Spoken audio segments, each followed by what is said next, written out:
Berawal dari kisah seorang Ki Ageng Mangir. Ki Ageng Mangir bukan nama asing dalam sejarah Mataram.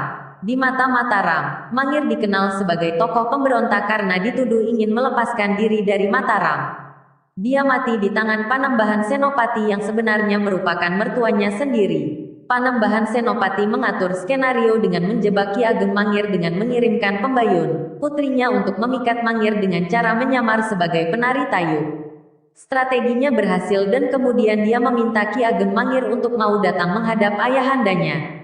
Namun saat menghadap dan sujud di depan Panembahan Senopati, kepalanya dibenturkan ke batu gilang tempat duduk sang raja. Siapa sebenarnya Ki Ageng Mangir tidak ada catatan yang jelas. Dalam babat Mangir disebutkan setidaknya ada 3 tokoh yang menggunakan nama Mangir.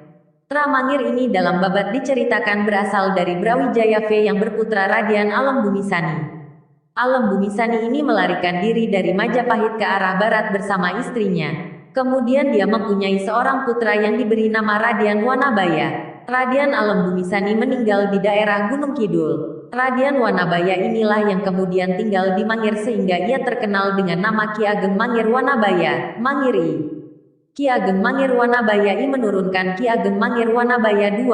Mangiri juga mempunyai istri, Selir, putri dari Demang Jalegong.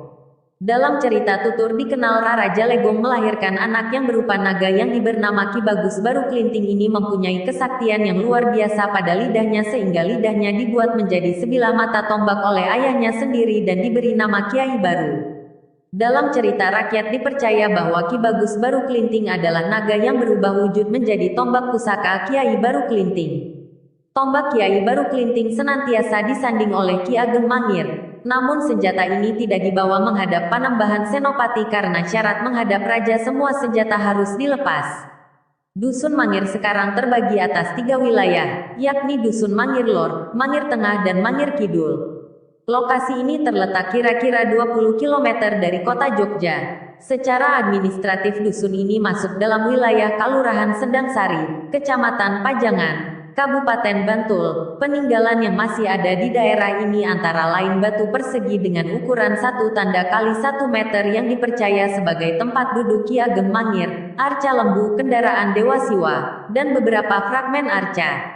Selain itu ada beberapa peninggalan lain yang cukup tersebar di Dusun Mangir, yakni berupa onggokan batu bata dalam ukuran lebih besar dari rata-rata ukuran batu bata di zaman sekarang. Onggokan batu bata yang hampir tersebar di seluruh Dusun Mangir ini diperkirakan merupakan sisa-sisa bangunan keraton Ki Ageng Mangir di masa lalu. ZUH, Harian Jogja. Cerita mengenai saat-saat boyongan dari Mangir ke Mataram merupakan sebuah kisah yang dramatis, hanya sayang tidak banyak masyarakat yang mengetahuinya. Kisah ini dapat dibaca dalam babat Mangir.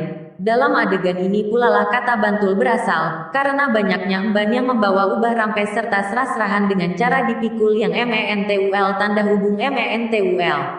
Itulah asal dari kata Bantul, yang kini menjadi salah satu kabupaten di daerah istimewa Yogyakarta. Menurut sejarah yang ditulis di Wikipedia, pemerintah Hindia Belanda dan Sultan Yogyakarta pada tanggal 26 dan tanggal 31 Maret tahun 1831 mengadakan kontrak kerjasama tentang pembagian wilayah administratif baru dalam Kasultanan disertai penetapan jabatan kepala wilayahnya. Saat itu Kasultanan Yogyakarta dibagi menjadi 3 kabupaten yaitu Bantul Karang untuk kawasan selatan, Denggung untuk kawasan utara, dan Kalasan untuk kawasan timur.